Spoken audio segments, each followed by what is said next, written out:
오늘은 요셉의 눈물과 하나님의 구원이라는 제목으로 말씀의 은혜를 나누고자 합니다. 우리 지난주 말씀을 통해서 우리는 요셉과 형들 그리고 베냐민까지 포함된 모든 야곱의 아들들이 재회하는 장면을 보았습니다. 오늘은 그 지난주 말씀과 연속되는 말씀인데요. 지난주 말씀을 우리가 한번 다시금 되새겨 보면 그 요셉의 형들 중에서 유독 한 사람의 변화가 굉장히 강조되어서 드러났었습니다. 누구인지 기억나시죠? 박 목사님께서 설교하실 때도 우리 유다가 달라졌어요 라는 표현을 하실 정도로 180도 변한 모습을 보여주었습니다. 여러분 어떤 상황인지 기억나십니까? 요셉의 형들이 이제 두 번째로 애굽에 방문을 하게 됩니다. 막내 동생 베냐민을 이번에는 데리고 왔어요. 이미 첫 번째 애굽을 방문했을 때 정탐꾼이 아니냐 너희들은 그렇게 오해를 받아서 그 오해를 풀기 위해서 이제 시므온은 볼모로 붙잡아 두고 베냐민을 데리고 와야 하는 상황이 되었던 것이죠. 그런데 베냐민을 애굽에 데려오려면 아버지 야곱을 설득해야만 했습니다. 그런데 이 야곱의 성격이 참 만만치가 않잖아요. 야곱에게 베냐민은 정말로 목숨과도 같이 아끼는 그렇게 사랑하는 자녀였잖아요. 그래서 이 아버지를 설득하는 과정이 너무나도 어려웠습니다. 그 과정에서 누가 주도적으로 나서냐면 바로 유다가 주도적으로 나서게 됩니다. 그리고 자신의 생명을 담보로 걸고 아버지를 설득해내었습니다. 그런데 여러분 유다가 어떤 사람입니까? 모든 형제들 가운데 주도적으로 의견을 내서 요셉을 애굽의 종으로 팔았던 사람이었습니다. 그러니까 타인의 생명을 굉장히 우습게 여기는 사람이었어요. 하찮게 여기는 그런 사람이 바로 유다였습니다. 그런데 여러분 유다가 이제는 어떻게 변화되었습니까? 자신의 생명을 담보로 걸고 생명을 내어주고 가족을 이제는 살리고자 하는 그런 사람으로 변화되었다는 것입니다. 그렇게 애굽에 와서는 또 어떤 일이 있었습니까? 요셉과의 약속대로 베냐민을 데리고 왔기 때문에 이제 오해가 다 풀리게 되었어요.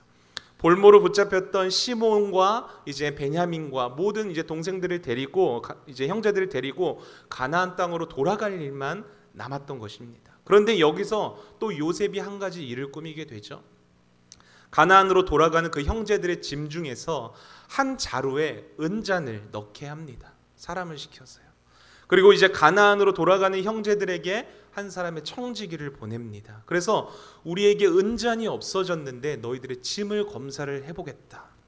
그래서 그 자루를 다 뒤지게 되는데 그 자루 중에서 한 자루에서 은잔이 같이 물건들과 함께 쏟아져 나왔습니다. 그 자루의 주인이 바로 베냐민이었던 것이죠. 이제 베냐민은 도둑질을 했다는 그런 누명을 쓰고 꼼짝없이 애굽에 잡히게 될 상황이 되었습니다. 바로 그때 또다시 유다가 앞에 나서게 되죠. 요셉 앞에 이제는 서게 됩니다. 지금까지 야곱의 집안에 있었던 그 형제들 간의 이야기들, 우리 아버지가 이 동생 베냐민을 얼마나 사랑하는지에 대해서도 요셉의 이야기도 당연히 그 과정에서 했겠죠. 그래서 스스로 내가 담보가 되어서 아버지를 설득해서 여기까지 왔습니다. 이 사실까지 다 요셉에게 털어놓게 됩니다. 그러면서 유다는 아버지를 위해 그리고 또 베냐민을 위해 아니 그 이스라엘 가족 전체를 위해 스스로가 대신 그 베냐민이 훔치게 되었던 그 죗값을 치르겠다고 이제 요셉에게 말하게 되는 것이죠. 이게 우리가 지난주에 살펴봤던 창세기 44장의 내용입니다. 여러분 이런 유다의 변화를 보고 나서 요셉은 어떤 반응을 보입니까? 오늘 1절 말씀을 한번 보십시오. 요셉이 시종하는 자들의 앞에서 그 정을 억제하지 못하여 소리질러 모든 사람을 자기에게서 물러가라 하고 그 형제들에게 자기를 알리니 그때 그와 함께한 다른 사람이 없었더라. 여러분 지금까지의 이제 요셉과 관련된 모든 성경의 내용들을 살펴보면요, 한 번도 자신의 감정을 드러낸 적이 없습니다. 요셉은 형들에게 팔려서 종으로 애굽에 왔을 때도 그랬고요. 보디발의 아내에게 누명을 쓰고 감옥에 갇히는 상황에서도 그랬었고, 술 맡은 관원장이 자신을 기억 못해서 감옥에 계속 갇혀 있어야 할 때도 2년간이나 잊혀진 채로 지낼 때에도 요셉은 하나님을 원망한다든지 자신의 감정을 드러낸 적이 없습니다. 그러나 바로 오늘 여러분 유다의 형 유다의 변화된 모습을 지켜보면서 요셉이 어떻습니까? 감정을 억제하지 못하고 북받쳐서 사람들을 물러가게 하는 것입니다. 그리고 2절을 보면은 요셉이 큰 소리로 울었다라고 기록하죠. 그런데 그 울음소리가 어디까지 들렸다고요? 애굽 사람과 바로의 궁중에까지 들렸다라고 성경은 말하고 있습니다. 여러분 지금 요셉이 형들 앞에서 흘리는 이 눈물은 과연 어떤 눈물일까요? 예전과는 달라져 있는 그 형의 모습이 굉장히 인간적으로 감격스럽고 감동스러워서 흘리는 그런 눈물일까요? 아니면 가족들을 향한 그 유다의 배려 있는 모습, 책임감 있는 모습에 감동되어서 흘리는 그런 눈물일까요? 여러분 지금 요셉이 형들 앞에서 흘리는 눈물은요, 지금까지 자신이 겪어왔었던 모든 일들, 이해할 수도 없었고 받아들이기는 더욱더 힘들었던 그 모든 일들이요, 하나님이 하신 일이었구나. 하나님의 큰 그림, 그 구원의 큰 그림 안에서 진행된 일부분이었구나. 이것을 지금에서야 유다의 이야기를 통해서 정리가 되어지고 깨달아졌던 것입니다. 그래서 흘리는 눈물이에요. 여러분 요셉은 유다의 이야기를 듣기 전까지는 아직도 형제들을 완전하게 신뢰하지 못하는 상황이었습니다. 그래서 계속해서 의심하고 계속해서 시험을 했던 것이죠.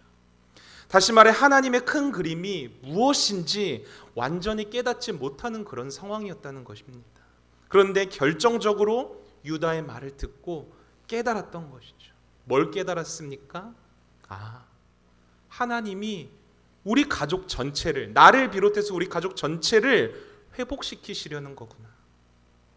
그렇게 사랑이 없던 나와 그 형제들에게 진짜 진실한 사랑이 무엇인지 지금까지의 일들을 통해서 깨닫게 하시는구나.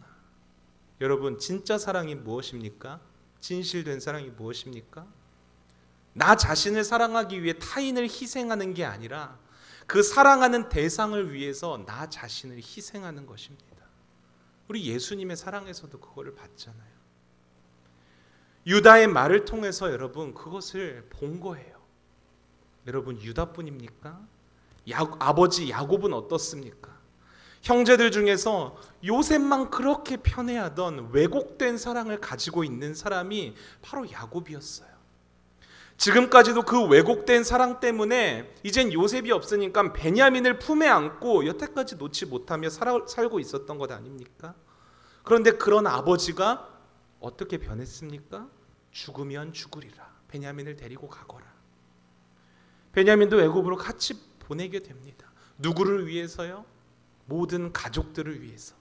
사랑하는 가족들을 지키기 위해서, 그리고 볼모로 붙잡혀 있는 그 시므온과 생명을 담보로 약속하는 내 아들 유다를 위해서 생명처럼 아끼고 있는 그 베냐민을 내어주는 것입니다. 여러분 이스라엘 가족 전체가 지금 계속해서 변하고 있는 게 여러분들 눈에 들어오십니까? 요셉은 유다의 말을 들으면서 이러한 변화들이 서서히 알아지기 시작합니다. 그러면서 주체할 수 없이 눈물이 나는 것입니다. 지금까지의 이렇게 겪어왔던 일들이 이제서야 이해가 되는 거예요. 받아들여지는 거예요. 그렇게 억울하게만 느껴졌던 일들이 그렇게 당할 때에는 도대체 이게 뭐지? 왜 나에게 이런 일들이 일어나는 거지? 의문투성이이고 해석할 수 없었던 지난 날들이 이제 와서 이해되기 시작하는 것입니다. 하나님이 우리를 이렇게 회복시켜 가시고 있구나. 이제서야 우리 하나님 아버지의 마음이 눈에 들어온 것이죠. 여러분 지금 요셉이 흘리고 있는 눈물은 요셉의 눈물이 아니라요, 우리 주님의 눈물이고 주님의 마음인 것입니다. 깨지고 상하고 왜곡되었던 그 주님의 자녀들이 조금씩 이해할 수 없는 일들을 겪으면서 변화되어 가기 시작합니다. 진실한 사랑이 무엇인지 깨닫기 시작합니다. 나 자신만을 향했던 이기적인 마음과 사랑이 가족들을 향하게 됩니다. 원수처럼 지냈던 그 형제들 간의 모든 관계들이 다 깨진 줄만 알았던 그 관계들이 한순간에 용서와 이해와 사랑으로 회복되어져 갑니다. 여러분 바로 이게 구원이에요. 이게 하나님의 마음이고 하나님의 눈물이고 하나님의 구원입니다. 이 주님의 구원과 주님의 마음을 깨달은 요셉은 여러분 어떻게 고백을 합니까? 5절 말씀 우리 같이 한번 읽어보겠습니다. 시작. 당신들이 나를 이곳에 팔았다고 해서 근심하지 마소서, 한탄하지 마소서. 하나님이 생명을 구원하시려고 나를 당신들보다 먼저 보내셨나이다. 요셉은 이미 형들을 다 용서한 겁니다. 여러분 어떻게 그런 형들을 용서할 수 있죠? 인간적인 눈으로 우리가 지난 날을 이해하려 하고 해석하려고 하는 것이 아니라 하나님의 그 구원의 관점으로서 생명을 구원하시기 위한 그 하나님의 큰 그림의 눈으로 지난 날들을 바라보니까, 형들을 바라보니까 받아들여지고 용서가 되는 거예요. 억울함과 복수심으로 다져진 그 지난 날의 시간들이 다 눈 녹듯 녹아버리고 뭐만 남습니까? 하나님이 생명을 구원하시기 위해 저를 이곳에 먼저 보냈습니다. 이 고백만 남는 거예요. 그렇습니다. 하나님의 구원을 경험하고 그 구원의 관점으로 인생을 바라보고 사람들을 바라보는 성도들은요, 어떤 일을 겪든 어떤 자리에 있든 생명을 구원하시기 위하여 하나님이 나를 그곳에 보내신 자리구나, 구원을 위하여서 하나님이 겪게 하신 일이구나, 이 고백으로 삶을 살아갈 수밖에 없는 거예요. 여러분 이 세상을 살다 보면은 인간적으로 이해되지 않는 일들이 너무나도 많이 있잖아요. 그렇죠? 평온하던 일상이 갑자기 한순간에 지옥이 되는 경험들 여러분 한 번씩 해봤죠. 아무 문제 없던 사람과의 관계가 한순간에 깨진다든지, 어떤 오해와 갈등 때문에 억울한 일을 당하게 된다든지, 내가 정말 믿고 사랑했던 사람에게 배신을 당한 것 같은 그런 때도 있고, 갑자기 또 어느 순간에는 물질적인 어려움이 오고 건강의 문제가 오고 심지어 가족들 가운데 누군가에게 심각한 일이 생긴다든지, 여러분 이 세상을 살다 보면 정말로 이해되지 않고 받아들여지지도 않고 그런 여러 가지 상황들이 우리에게 찾아온다는 것입니다. 여러분들은 그런 인생을 어떻게 해석하고 계십니까? 어떻게 받아들이고 있으세요? 그냥 인생 그러려니 하고 덮어놓고 그냥 억울함과 상처와 아픔을 껴안고 그냥 묻어둔 채 살아가고 계십니까? 여러분 그보다 더 불행한 인생이 이 세상에 어디 있겠어요? 안타까운 것은 대부분의 사람들이, 대부분의 세상 사람들은 그렇게 살아간다는 거예요. 그래서 이 세상을 바라봤을 때 이 세상에 있는 모든 관계들은요, 시간이 갈수록 계속해서 깨져만 가요. 사람들마다 상처투성이이고 한숨과 눈물만 이 세상에는 가득 채워져 있습니다. 그러나 여러분, 예수 그리스도의 구원을 믿고 경험한 저와 여러분들은 그렇게 불행하게 살지 않습니다. 왜죠? 그러한 인생 속에서도 하나님이 그려가시는 그 그림이, 구원의 그림이 선명하게 보이기 때문입니다. 동생을 종으로 팔아넘긴 유다와 같은 사람의 인생도 자신의 생명을 이제는 주면서까지 가족을 사랑할 줄 아는 인생으로 하나님은 변화시키셨고요, 그렇게 품 안에 자식으로 껴안고 집착적인 왜곡된 사랑을 하던 그 야곱과 같은 인생도 그 전부 같은 자식을 이제는 내려놓을 줄 아는, 사랑하는 가족들을 위해서 내려놓을 줄 아는 그런 사람으로 변화시켰어요. 도저히 이해할 수 없고 납득할 수 없는 세상에서 여러분 가장 억울한 인생을 산 것 같은 요셉조차도 결국에는 하나님이 생명을 구원하시려고 나는 이런 인생을 산 것이구나, 하나님이 우리 가족을 구원하시려고 나를 이런 인생을 살아가게 하셨고 나를 이 애굽으로 먼저 보내셨구나, 이 고백을 할 수 있게 하셨어요. 그래서 여러분 결론은 무엇입니까? 하나님의 이 큰 그림의 결론이 뭐예요? 다 깨진 것 같은 그 이스라엘의 아들들이, 야곱의 아들들이 지금은 뭐하고 있습니까? 서로 부둥켜 안고 입을 맞추고 눈물을 흘리고 있습니다. 진실한 사랑으로 서로가 서로를 용서하고 그 깨어졌던 모든 형제들 간의 관계들이 다 회복됩니다. 여러분 바로 이게 하나님의 나라입니다.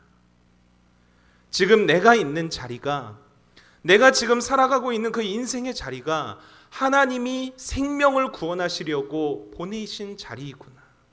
이 마음을 가지고 인생을 바라보는 거예요. 우리 삶을 바라보는 거예요. 어떠한 어려움이 다가올지라도 이러한 하나님의 구원의 관점으로 보면요, 여러분 해석하지 못할 문제가 없는 거죠. 받아들이지 못할 문제가 없는 거죠. 그래서 그렇게 그 자리를 감당해내고 인생을 살아내고 그 안에서 주님이 일하시는 은혜들을 발견하게 되면은 어떻게 됩니까? 성경이 말하는 고난 중에도 기뻐할 수 있는 이런 역설적인 말도 안 되는 삶이 가능하게 되는 것입니다. 세상 사람들은 감히 이해할 수 없는, 세상 사람들은 감히 감당할 수 없는 참된 기쁨, 성경은 희락이라고 하죠. 참된 희락과 평강을 누릴 수 있는 그런 영광스러운 삶을 우리는 살아갈 수 있는 것이죠. 이런 삶을 사는 그리스도인들은요, 조금 억울한 일을 당해도 괜찮아요. 조금 가난하게 살아도요, 감사함이 나와요. 눈물 날 것 같은 상황인데도 기뻐하면서 찬양하며 기도할 수 있는 거예요.